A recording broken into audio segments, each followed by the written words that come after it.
Hello friends, welcome to my YouTube. हम कर रहे थे Indian economy by Ramesh Singh और उसमें हमारा आज का टॉपिक है micro and macro economics. What is an economy and sectors and types of economies.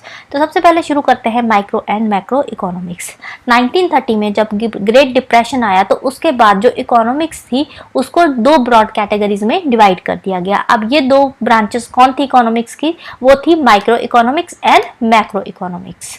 तो जॉन मेनार्ड कीन्स, जिसको कि फादर ऑफ मैक्रो इकोनॉमिक्स बोला जाता है, उनकी एक पब्लिकेशन आई थी 1936 में जिसका नाम था general theory of employment, interest and money. उसमें उन्होंने मैक्रो इकोनॉमिक्स के बारे में कुछ बातें करी थी। सिंपली अगर हम बात करें तो मैक्रो इकोनॉमिक्स क्या है? मैक्रो इकोनॉमिक्स मैक्रो लेवल पे बात करता है। जैसे कि अगर हम फॉरेस्ट के बारे में बात कर रहे हैं, फॉरेस्ट जंगल बहुत बड़ा होता है, तो अगर हम बड़े लेवल पे फॉरेस्ट के लेवल पे बात कर रहे हैं तो वो क्या है? एक मैक्रो इकोनॉमिक्स हो गई।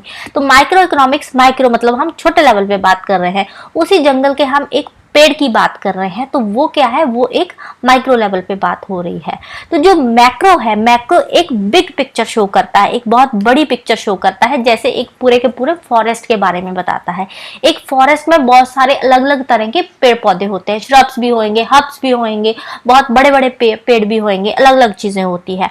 तो अगर हम माइक्रो लेवल पे बात करें तो माइक्रो लेवल पे हम देखेंगे ट्रीज के बारे में कि कौन कौन से ट्रीज वहां पे होते हैं। अगर हर्ब्स मिल रहे हैं तो कौन कौन से हैं, श्रब्स कौन कौन से हैं, ट्रीज भी है तो अलग अलग वैरायटीज के होते हैं ना ट्रीज, तो वो कौन कौन सी वैरायटीज वहां पे ट्रीज की है। तो ये क्या है? ये माइक्रो लेवल पे, हम छोटे लेवल पे बातें कर रहे हैं। माइक्रो और मैक्रो दोनों ही ग्रीक वर्ड्स हैं। माइक्रो का मतलब होता है स्मॉल और मैक्रो का मतलब होता है बिग। तो जो माइक्रो है, micro bottoms up approach follow करता है इकोनॉमी को एनालाइज करने के लिए, और जो मैक्रो है, macro top down approach follow करता है टू एनालाइज द इकोनॉमी। से फॉर एग्जांपल अगर हम एग्जांपल की बात करें तो जो माइक्रो है, माइक्रो अंडरस्टैंड करता है कंज्यूमर की चॉइसेस को, क्योंकि माइक्रो छोटे लेवल पे बात कर रहे हैं ना, तो माइक्रो क्या है? माइक्रो कंज्यूमर की चॉइसेस को देखता है कि कंज्यूमर की क्या चॉइसेस है। उन चॉइसेस को फुलफिल करने के लिए कंज्यूमर के पास इनकम कहां से आ रही है। बट जो मैक्रो है, मैक्रो अंडरस्टैंड करता है dynamics of inflation and growth. Economy में इन्फ्लेशन कैसे चल रही है, कितने परसेंट है, इकोनॉमी की ग्रोथ कैसे हो रही है। तो मैक्रो लेवल पे हम बात करेंगे इन्फ्लेशन की या फिर ग्रोथ की। बट दोनों ही अलग अलग है। अगर हम देखें माइक्रो मैक्रो दोनों अलग अलग है, बट एक्चुअल में दोनों एक दूसरे पे डिपेंड कर रहे हैं, एक दूसरे के कॉम्प्लीमेंट्री है, इंटरडिपेंडेंट है दोनों ही। बट इन दोनों में बहुत सारे ओवरलैपिंग इश्यूज भी आ जाते हैं। से फॉर एग्जांपल अगर हम बात करें इन्फ्लेशन के बढ़ने की, इन्फ्लेशन बढ़ रही है मतलब मैक्रो लेवल पे इफेक्ट हो रहा है, बड़े लेवल पे बात कर रहे हैं हम, इन्फ्लेशन बढ़ गई, ठीक है। उससे होगा क्या? इन्फ्लेशन बढ़ने से रॉ मटेरियल की कॉस्ट बढ़ जाएगी, रॉ मटेरियल महंगा होगा तो चीजें भी महंगी हो जाएगी। तो वो प्राइस जो इन्फ्लेशन बढ़ने का है वो प्राइस पे करना पड़ रहा है कंज्यूमर को। तो अगर मैक्रो लेवल पे, बड़े लेवल पे कोई चेंज हो रही है तो उसका इफेक्ट पड़ेगा माइक्रो लेवल पे, छोटे लेवल पे, कंज्यूमर पे भी उसका इफेक्ट पड़ेगा इन्फ्लेशन के बढ़ने से। माइक्रो थ्योरी बहुत सारी थ्योरी से मिलकर आई है, तो इससे हम देखते हैं कि प्राइसेस को कैसे डिटरमाइन करना है। बट जो मैक्रो है, मैक्रो एक इंपिरिकल ऑब्जर्वेशन है, बट कोई भी जो एग्जिस्टिंग थ्योरी है अभी तक इसको एक्सप्लेन नहीं कर पाई। मैक्रो का कोई भी कंपीटिंग स्कूल ऑफ थॉट नहीं है। मैक्रो के बहुत सारे स्कूल ऑफ थॉट है, जैसे कि न्यू कनीशियन स्कूल हो गया, न्यू क्लासिकल स्कूल हो गया। लेट 1980s तक इसकी जो डिविजन्स थी ना, इन दोनों की बहुत ही नैरो डिविजन्स होती थी। तो अब तक हमने इकोनॉमिक्स में दो चीजों की बात करी, एक मैक्रो की और एक मैक्रो की। अब इसके अलावा इकोनॉमिक्स में एक और थर्ड कोर एरिया है जिसका नाम है इकोनोमेट्रिक्स। अब इकोनोमेट्रिक्स में हम इकोनॉमी को एनालाइज करने के लिए स्टैटिस्टिकल अप्रोच लेते हैं, मैथमेटिकल मेथड्स को अप्लाई करते हैं इकोनॉमी को पढ़ने के लिए, इकोनॉमी को समझने के लिए, उसका एनालाइज करने के लिए। अब जो माइक्रो एंड मैक्रो सब फील्ड्स है, अब उनको भी एनालाइज करना पॉसिबल नहीं है विदाउट द इकोनोमेट्रिक्स। नेक्स्ट हम बात करते हैं what is an economy. Economy होती क्या है? इकोनॉमी क्या है? Economy is economics in action. जब इकोनॉमिक्स काम कर रही है किसी कंट्री की तो उसको बोलते हैं हम economy. Economy basically economic activities की ही एक पिक्चर शो करता है। तो जैसे कि कोई कंट्री हो गई, इकोनॉमिक एक्टिविटीज हर जगह होती है। जैसे एक कंट्री होगी, कंट्री में भी इकोनॉमिक एक्टिविटीज हो रही है। कोई कंपनी है, कोई बहुत बड़ी कंपनी हो या छोटी कंपनी हो, उसमें भी अलग अलग इकोनॉमिक एक्टिविटीज होती है। इवन कि अगर हम अपनी फैमिली की भी बात करें तो हमारी फैमिली में भी एक इकोनॉमी चलती होती है। हम भी अपना बजट बना के चलते हैं, हम भी उसके अकॉर्डिंग अपना खर्चा करते हैं, जो भी चीजें करते हैं। बट अगर हम पॉपुलरली बात करें तो जो इकोनॉमी वर्ड है उसको हम यूज करते हैं in case of countries. But family के केस में हम इकोनॉमी वर्ड नहीं यूज करेंगे। हाँ, हमारे घर में भी चलती है इकोनॉमी, बट उसको हम जो इकोनॉमी वर्ड है उसको हम कंट्रीज के केस में ही यूज करते हैं। जैसे कि इंडियन इकोनॉमी हो गई, यूएस इकोनॉमी हो गई, जापानीज इकोनॉमी हो गई।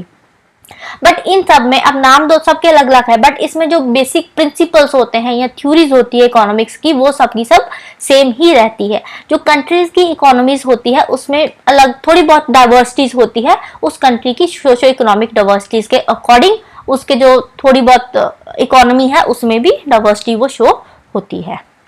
नेक्स्ट आता है sectors and types of economies. अब हमने पहले जब हमने लूसेंट जीके की बुक करी थी उसमें भी हमने टाइप्स ऑफ इकोनॉमीज करी थी, इसके सेक्टर्स करे थे। अब यहाँ पे फिर से हम इसको रिपीट करेंगे, थोड़ा और डिटेल में करेंगे इसमें। अब जो इकोनॉमिक एक्टिविटीज होती है उसको बेसिकली मतलब पहले 3 मेन सेक्टर्स में डिवाइड किया गया था, उसके बाद 2 और सेक्टर्स ऐड कर दिए गए थे, उसको इसमें हम पढ़ेंगे। पहले हमने 3 सेक्टर्स ही पढ़े थे, primary sector, secondary sector and tertiary sector. अब जो नए 2 सेक्टर्स आए हैं वो हम इसमें पढ़ेंगे। सबसे पहले बात करते हैं प्राइमरी सेक्टर की। इकोनॉमिक एक्टिविटीज जिसमें हम एक्सप्लॉइट करते हैं नेचुरल रिसोर्सेस को, वो आती है प्राइमरी सेक्टर के अंदर। जैसे कि माइनिंग हो गई, एग्रीकल्चरल एक्टिविटीज हो गई, ऑयल एक्सप्लोरेशन हो गई, ये आते हैं प्राइमरी सेक्टर में।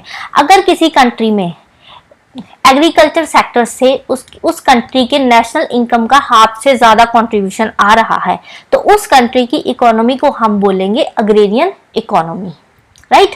अगर किसी कंट्री की इकोनॉमी का नेशनल इनकम का हाफ से ज्यादा कंट्रीब्यूशन एग्रीकल्चर सेक्टर का है तो उसको हम बोलेंगे एग्रेरियन इकोनॉमी।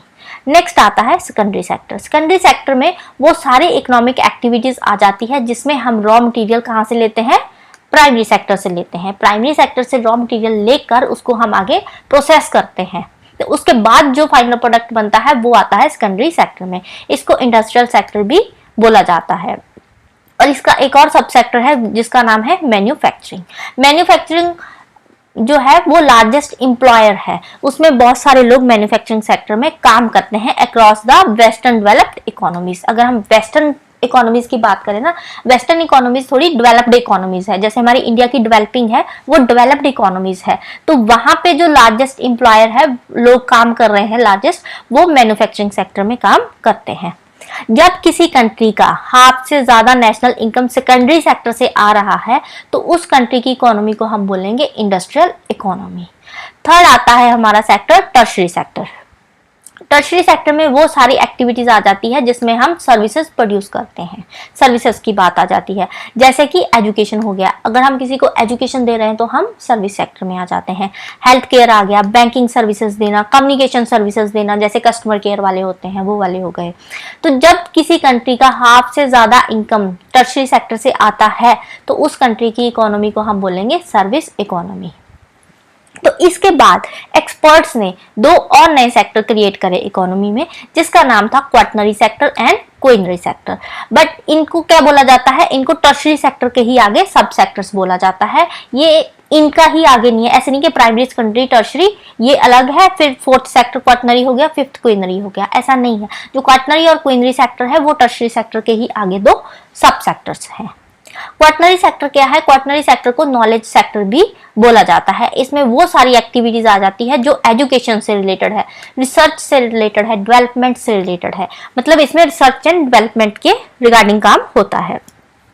तो ये भी हमारी जो इकोनॉमी है, किसी भी कंट्री की इकोनॉमी है, उसमें बहुत ही इंपॉर्टेंट रोल प्ले करता है। इसमें हम देखते हैं, इसमें ह्यूमन रिसोर्सेज की क्वालिटी को डिफाइन किया जाता है। क्वाटरनरी सेक्टर के थ्रू किसी भी कंट्री की इकोनॉमी के ह्यूमन रिसोर्सेज की क्वालिटी को देखा जाता है। तो नेक्स्ट आता है क्वीनरी सेक्टर। क्वीनरी सेक्टर में वो सारी एक्टिविटीज आ जाती है जिसमें टॉप डिसीजंस लिए जाते हैं। तो क्वार्टनरी सेक्टर नॉलेज सेक्टर आ गया। तो क्वीनरी सेक्टर क्या है, ये डिसीजन मेकिंग इसमें हो रही है। तो हाईएस्ट लेवल पे जो डिसीजन मेकिंग होती है वो क्वीनरी सेक्टर में होती है। अब गवर्नमेंट सेक्टर में भी हाईएस्ट लेवल की डिसीजन मेकिंग होती है। इसमें जैसे ब्यूरोक्रेट्स होते हैं बड़े बड़े, वो क्या करते हैं, वो डिसीजन मेकर्स होते हैं।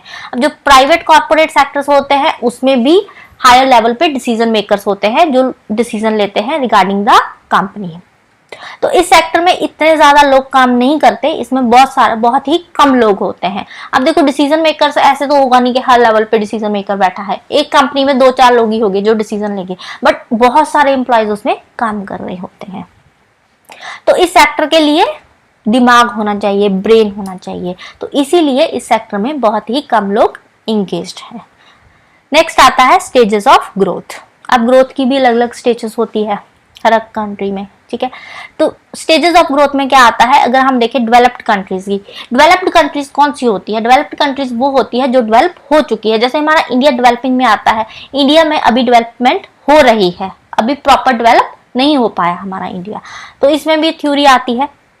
इसकी जो थ्योरी थी स्टेजेस ऑफ ग्रोथ की, वो थ्योरी दी थी W.W. रोस्टो ने 1960 में। एज पर economies growing following 5 linear stages. इसमें 5 स्टेजेस आती है ग्रोथ की, ठीक है। कौन कौन सी है, several countries did show exceptions to this standard pattern. बहुत सारी कंट्रीज में एक्सेप्शंस भी इसमें आ जाती है। अब देखो इसमें स्टेजेस दे रखी है 3 मेन सेक्टर्स की। अब 3 सेक्टर्स कौन कौन से हैं, प्राइमरी सेक्टर, सेकेंडरी सेक्टर और टर्शियरी सेक्टर। प्राइमरी सेक्टर में आ गया एग्रीकल्चर, सेकेंडरी में आ गया इंडस्ट्री और थर्ड में आ गया, टर्शियरी में आ गया सर्विस सेक्टर। तो इन तीनों की आगे इन्होंने स्टेजेस दी हुई थी।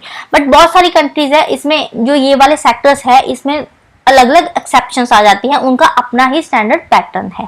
India and many other south east Asian countries जैसे कि इंडोनेशिया हो गया, फिलीपाइंस हो गया, थाईलैंड एंड वियतनाम, वो सारे इसी कैटेगरी में आते हैं। अब ये वाली जो कैटेगरी के हैं, ठीक है, वो अग्रेरियन पहले क्या था, अग्रेरियन थे सीधे आ गए सर्विस सेक्टर में, ठीक है। अब इंडिया में भी अगर हम बात करें, इंडिया में जब इंडिया 1947 में इंडिया को इंडिपेंडेंस मिली थी, तो उसके बाद इंडिया ने जो हमारा प्राइमरी सेक्टर था उसको हमने बना लिया था अपना, एग्रीकल्चर को हमने प्राइम मूविंग फोर्स बना लिया था उस टाइम पे। तो पहले हमने अपने एग्रेरियन सेक्टर पे हमने फोकस किया, उसके बाद सीधा हम एग्रेरियन सेक्टर से आगे सर्विस सेक्टर में, बीच में हमने जो मैन्युफैक्चरिंग सेक्टर था उसको स्किप ही कर दिया। हमारी कंट्री इंडिया की नहीं बात करी, इंडिया के साथ और भी बहुत सारी साउथ ईस्ट एशियन कंट्रीज है, उन्होंने भी ऐसे ही किया, सीधा अग्रेरियन सेक्टर से सर्विस सेक्टर में आ गए without much healthier expansion of their industrial sector. Industrial sector तो उन्होंने डेवलप किया ही नहीं, सीधा ही प्राइमरी से टर्शियरी पे आ गए। India saw transition from dominance of agriculture to service sector by late 1990s। अब पहले जो प्राइम मूविंग फोर्स था हमारा एग्रीकल्चर था, अब 1990s के बाद हमने जो हमारा प्राइम मूविंग फोर्स था वो बना दिया सर्विस सेक्टर को। तो अब जो हमारा जो सर्विस सेक्टर है उसमें जो हमारी इनकम आ रही है वो 50% से ज्यादा आ रही है सर्विस सेक्टर से। पहले कहाँ से आती थी, हमें प्राइमरी सेक्टर से आती थी, एग्रीकल्चर से आती थी। पहले हमारी जो ज्यादा इनकम होती थी वो एग्रीकल्चर से होती थी, बट बाद में हमने अपना prime moving force service sector को बना दिया, तो उसके बाद जो हमारी इनकम थी वो सर्विस सेक्टर से 50% से ज्यादा आने लग गई, right. So this is all about today. Next हम करेंगे economic system and market economy. तो जाने से पहले वीडियो को लाइक कर देना, शेयर कर देना और चैनल को सब्सक्राइब कर लेना। Thank you, bye bye and have a nice day.